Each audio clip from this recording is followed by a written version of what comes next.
She took the job for money until her cold billionaire boss locked the door and whispered her name. She accepted the job before she could talk herself out of it. That was the truth Naomi Reyes would never admit out loud, not to her friends, not to her mother, and certainly not to the man sitting across from her now, reading her resume like it was a balance sheet instead of a life. This wasn't ambition, it was survival. Naomi sat perfectly still in the leather chair, spine straight, hands folded neatly in her lap to hide the faint tremor in her fingers. The office was too quiet, too polished. Floor-to-ceiling glass framed the city below as if it existed purely to remind visitors who stood above it. Elliot Blackwood didn't look up. Billionaire, CEO, the man whose name alone could open doors or close them permanently. He skimmed the final page, set the papers down with surgical precision, and finally lifted his eyes. Cold, not cruel, not dismissive, just distant. "You're overqualified," he said. Naomi blinked. "Then why am I here?" "Because you applied," he replied calmly, "and because overqualified people tend to leave." There it was, the warning disguised as an observation. She swallowed. "I'm not looking for long-term, I'm looking for stability." He studied her for a moment, eyes sharp enough to make her feel exposed without being seen. "Stability is expensive," he said, "and temporary." She nodded. "So am I." Something flickered in his expression, gone as quickly as it appeared. "You'd be my executive liaison," Elliot continued. "Long hours. Total discretion, no emotional involvement." Naomi's lips pressed together. "That won't be a problem." He raised a brow. "You say that confidently." "I don't mix work and personal," she replied, "especially not with men who sign my paycheck." The corner of his mouth twitched, not a smile. "Something closer to approval." "Good," he said, "because this position does not come with warmth." She almost laughed. "I'm not here for warmth," she said honestly. "I'm here for money." Silence followed, then Elliot nodded once. "You start Monday." Naomi told herself the relief she felt was temporary. She told herself that walking out of Blackwood Tower with a signed contract in her bag didn't mean she'd won, only that she'd bought time. Time to pay overdue rent, time to cover her mother's treatments. Time to breathe without counting every dollar. The job wasn't glamorous, it was brutal. Meetings stacked back to back, deadlines that didn't bend, expectations that were never lowered, only enforced. Elliot Blackwood was everywhere and nowhere. He noticed everything, corrected nothing aloud. When Naomi anticipated problems before they surfaced, timelines shifted silently. When she made a decision, it stood unchallenged. No praise, no thanks, no acknowledgement that felt personal. At first she thought that meant she was invisible, then she realized something worse. He saw her perfectly, he just didn't comment. The first time she realized how closely he paid attention was during a late-night meeting. A senior executive interrupted Naomi mid-sentence, dismissing her analysis with a careless wave. Elliot didn't raise his voice, he didn't even look angry. "Let her finish," he said quietly. The room went silent. Naomi froze. The executive flushed and leaned back. She finished her point, heart pounding, and the meeting moved on like nothing had happened. Afterward, as people filed out, she approached Elliot cautiously. "You didn't have to do that," she said.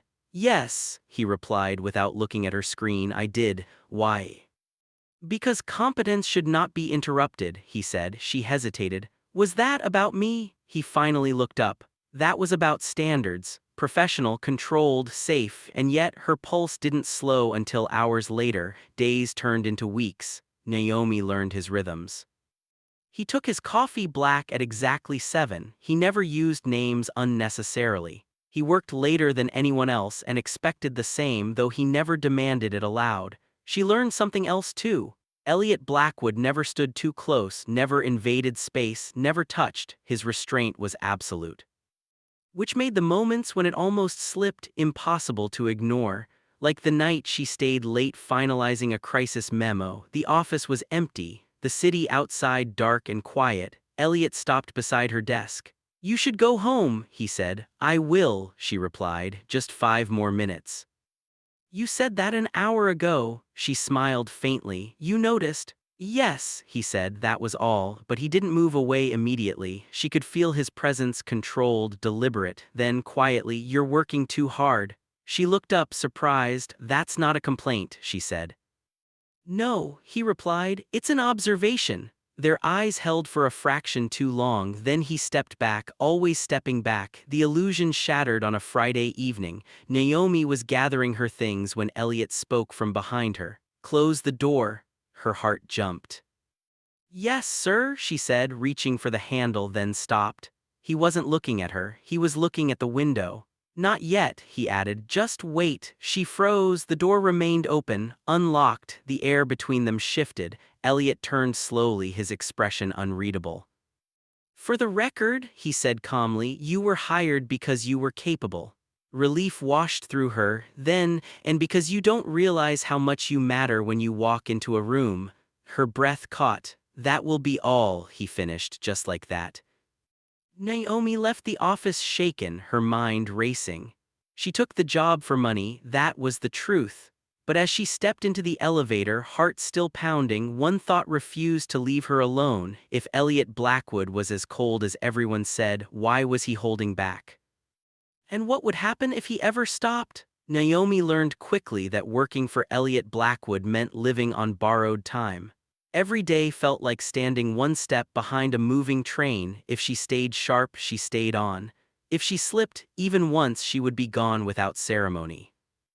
And yet weeks passed, then months. Her position didn't just hold, it solidified. Elliot began routing decisions through her without comment. Meetings were rescheduled around her availability. When crises hit, his assistant came to her first. Still no praise, still no warmth, just reliance, which was somehow more intimate. The first trip happened without warning. "Pack for 3 days," Elliot said one morning, already walking toward the elevator. "Zurich." Naomi jogged to keep up. "I'm sorry, what?" "Meridian's European arm is unraveling," he said. "I want you in the room." Her stomach flipped. "You want me?" Yes, no explanation, no reassurance, just expectation. On the flight, they sat across the aisle from each other, laptops open, the hum of the plane filling the space between them. Naomi stole glances when she thought he wasn't looking. He never relaxed, never leaned back, never closed his eyes. Even exhaustion looked controlled on him. At one point, turbulence jolted the cabin. Naomi's hand tightened instinctively on the armrest. Elliot noticed immediately. "You okay?" he asked quietly. She nodded. "Fine." But his gaze lingered a second longer than necessary, then he looked away. Zurich was all steel and glass and pressure. Long meetings, short tempers, executives who tested her authority because she was young, female, and didn't wear entitlement like armor. One of them made the mistake of underestimating her openly. "Perhaps we should wait for Mr. Blackwood's approval," the man said, dismissing her analysis with a tight smile. Elliot didn't raise his voice. "She is my approval," he said calmly. The room stilled, Naomi's breath caught. After the meeting, she cornered him in the hallway. "You didn't have to say that," she said. "Yes," he replied. "I did. You're making it look like favoritism." He stopped walking. "Competence is not favoritism," he said, "and neither is trust." Her chest tightened. "You trust me?" she asked before she could stop herself. He studied her face as if weighing the cost of honesty. "Yes," he said finally, just one word. It felt heavier than any compliment she'd ever received. The hotel had only one available suite. Naomi found out when they arrived. "I can sleep on the couch," she said immediately. "That won't be necessary," Elliot replied. She blinked. "You mean 2 bedrooms?" he said, already taking the keycard. "Separate, of course." Why had she thought otherwise? Still, something about sharing space, walls, air, silence made her pulse quicken.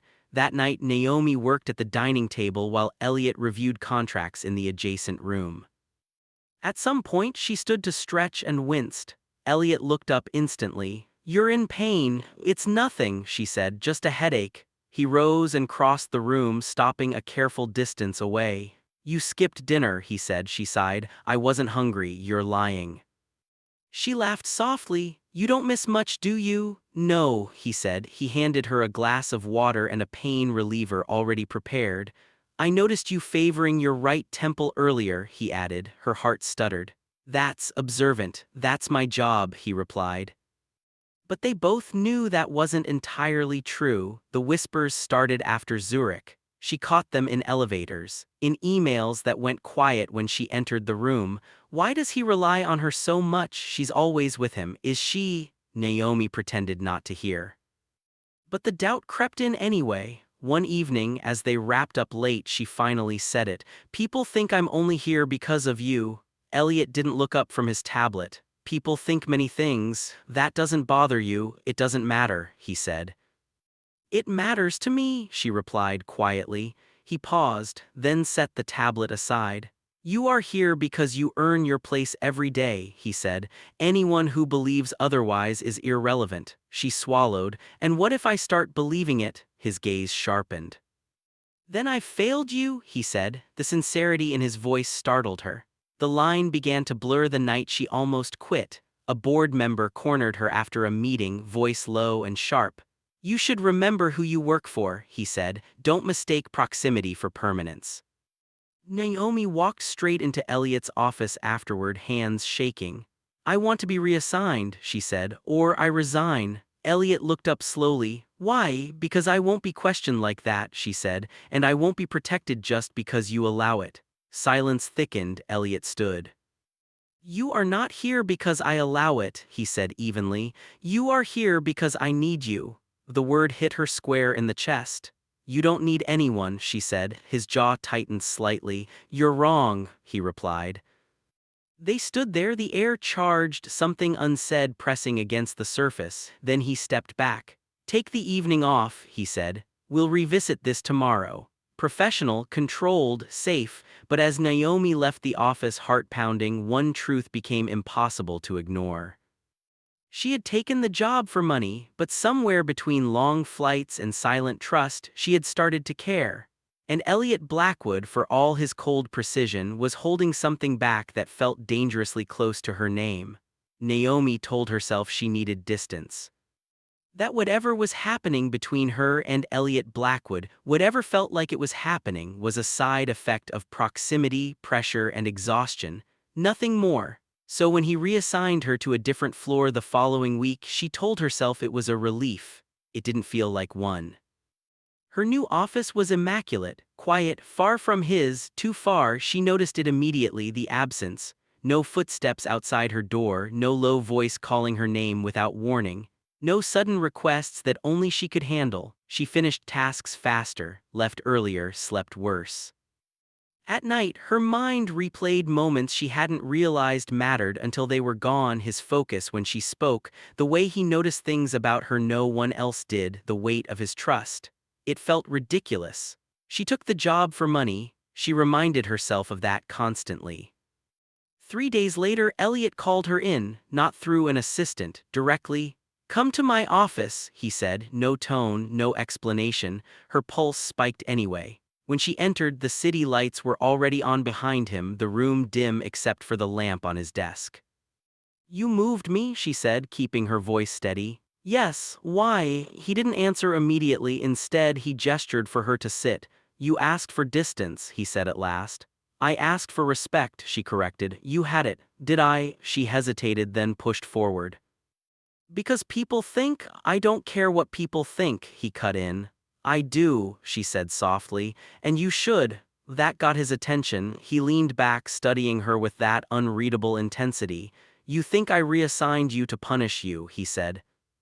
I think you did it to protect yourself, she replied. Silence, thick, heavy, then quietly. From what? Naomi met his gaze. From feeling something you don't want to acknowledge. The words echoed between them. Elliot stood abruptly, crossing the room to the window. You're projecting, he said. Am I? He didn't turn. You're my employee, he said. Nothing more. The lie was too clean, too practiced.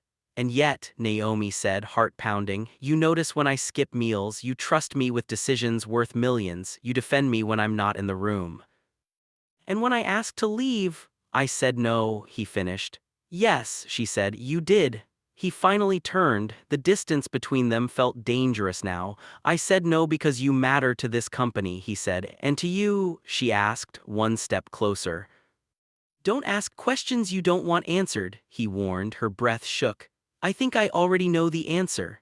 The storm hit that night, literal this time. A citywide blackout trapped them in the building after hours, backup generators humming, elevators frozen, rain hammering against glass. Security protocols locked down entire floors, including his. Naomi found herself stuck in Elliot's office with him, the doors sealed until clearance came through. She laughed once nervously. Of course. He didn't smile. This won't take long, he said. Facilities will override the system. But minutes stretched. Then longer, the quiet grew intimate in ways neither of them had planned. Naomi paced, restless. This is absurd, she muttered. Yes, Elliot agreed. She stopped in front of him.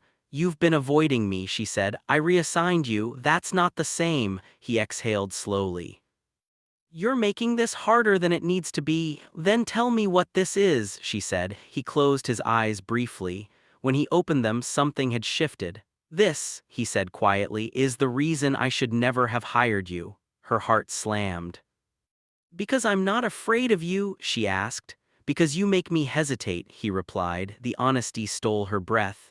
You don't hesitate, she whispered. I do with you. Thunder rolled outside. Naomi took a step closer. So what happens now? His jaw tightened. Now, he said, I ask you to leave. I can't, I know. The space between them vanished in a single breath, not a touch, not yet, just heat, awareness, choice. You took this job for money, Elliot said softly, and I gave it to you. And you gave me more than that, she replied. His voice dropped. That's the problem. The lights flickered, the doors remained locked, and for the first time since she'd met him, Elliot Blackwood looked like a man standing on the edge of something he could not control. Something that sounded dangerously close to her name, and when he finally spoke again, it was barely above a whisper. Naomi, you need to tell me to stop. She didn't, she couldn't, and that silence changed everything. The silence between them stretched until it felt unbearable.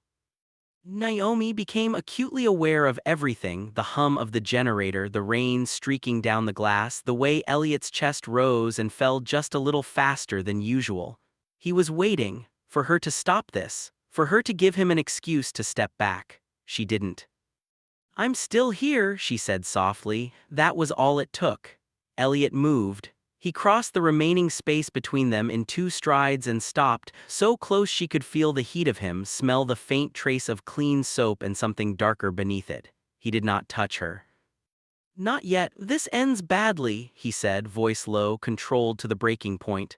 Maybe, Naomi replied, but pretending nothing is happening is already breaking us. His eyes searched her face like he was memorizing it. You don't understand what you're asking, he said. Then explain it to me. He let out a breath that sounded like surrender. I don't do this, he said. I don't lose control, I don't cross lines, I don't let people see past the surface. And yet, she whispered, you let me. Another step, their bodies brushed, electricity surged through her. Elliot's hand lifted, hesitated inches from her waist, then dropped again. Say the word, he murmured. Tell me to walk away and I will. Naomi's heart was pounding so hard it hurt. Don't, she said. It wasn't a command, it was a plea. Something in him snapped not violently but decisively. He reached past her and pressed his palm against the wall. The click echoed loud in the quiet room. The door locked. Naomi's breath caught. He leaned in close enough that his lips brushed the shell of her ear as he spoke. This changes everything, I know. His voice dropped to a whisper. I've wanted to say your name like this since the first week you worked for me. Her knees nearly gave out. He said it again, slow, deliberate. Naomi, her name had never sounded like that before. She turned her face toward him, their noses almost touching. Then stop pretending you don't want this, she said, his restraint shattered. Elliot kissed her, not gently, not recklessly. It was controlled fire, deep, consuming, like he'd been holding himself back for far too long.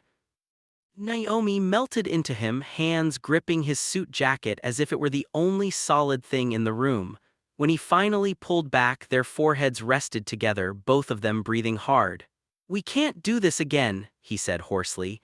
She nodded, even though her body screamed otherwise. I know. They stood there like that, too close, too aware, until the lights flickered back on. The generator shut down. The building breathed back to life. Reality returned. Elliot stepped away first. The space felt like a wound. You'll be reassigned permanently, he said, voice professional again, armor snapping back into place. Effective immediately. Naomi stared at him. So that's it? No, he said quietly. That's how I protect you, and yourself. Yes. Security clearance chimed, the door unlocked. Elliot didn't look at her as she walked past him, and Naomi didn't trust herself to look back. The fallout came fast. Her reassignment turned into a promotion, higher salary, more authority, a new department. On paper, she won. In reality, she lost something she couldn't name without breaking. They didn't speak, didn't text, didn't accidentally run into each other. Weeks passed. Naomi told herself this was the right outcome, professional, clean, safe. Until the day she was summoned to the boardroom. Elliot stood at the head of the table when she arrived. He looked the same, cold, perfect. Untouchable, but when their eyes met, the truth flared unmistakably between them. Nothing had ended. It had only been buried. And as the meeting began, Naomi realized something terrifying. The distance hadn't weakened what existed between them, it had sharpened it. And whatever came next would demand a choice neither of them could avoid. Naomi thought distance would dull the ache. It didn't, it clarified it. Weeks after the blackout, she moved through her days with precision, new department, new authority, new respect. Her name carried weight now, people listened when she spoke. But every success echoed with absence. Elliot Blackwood remained everywhere and nowhere at once. His decisions affected her department. His presence was felt in every major shift. And yet he never appeared, never crossed her path, never summoned her, never let her forget the deliberate space he'd placed between them. Until the board meeting, the agenda was routine. The outcome was, Naomi finished her presentation to polite approval, heart pounding, not from nerves but from the way Elliot watched her, not like a CEO, like a man seeing something he was trying very hard not to claim. When the room cleared, she stayed seated, so did he. The doors closed softly behind the last board member. Is this another test? She asked quietly. No, Elliot said, this is a confession. Her breath caught. He stood, walking toward her, not fast, not slow, until he stopped a respectful distance away. I reassigned you because I thought distance would fix this, he said. It didn't. Naomi rose to her feet. I tried to forget, she replied. I failed. He nodded once as if expecting that answer. I've spent my life building walls, he said. Structure, control, rules that keep everything predictable. And I don't fit inside them, she said. No, he agreed. You never did. The honesty was disarming.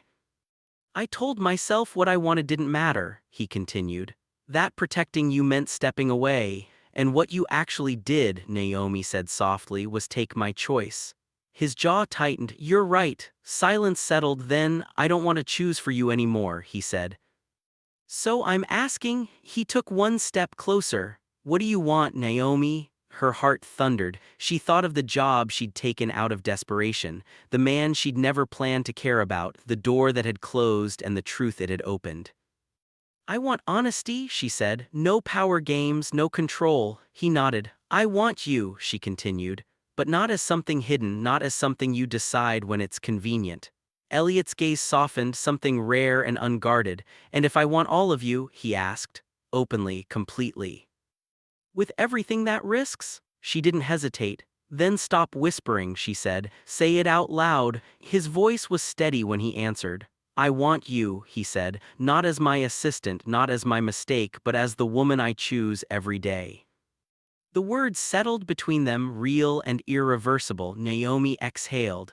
Then don't let go. He didn't. This time when he pulled her close, it wasn't desperation, it was certainty. His hand settled at her waist, grounding, protective. I won't, he said, not again. The fallout wasn't quiet, rumors surfaced. Questions followed. Elliot handled them all. He recused himself from oversight of her division. The board was informed professionally, directly. Naomi kept her position. More importantly, she kept her autonomy. They learned each other slowly after that. No secrets, no closed doors, no whispers, just choices made in the open. And one evening, weeks later, as Naomi stood in Elliot's penthouse watching the city lights shimmer below, he came up behind her. I never told you what I wanted that night, he said softly. She turned. And now, he met her gaze. I wanted you to stay, he said. Not because I asked, but because you chose to, she smiled, resting her forehead against his. I did, she said, and I still am. His arms wrapped around her, not to cage, not to control, just to hold. And for the first time since she took the job for money, Naomi realized she had been paid in something far more dangerous. Something real, something she chose, and so did he.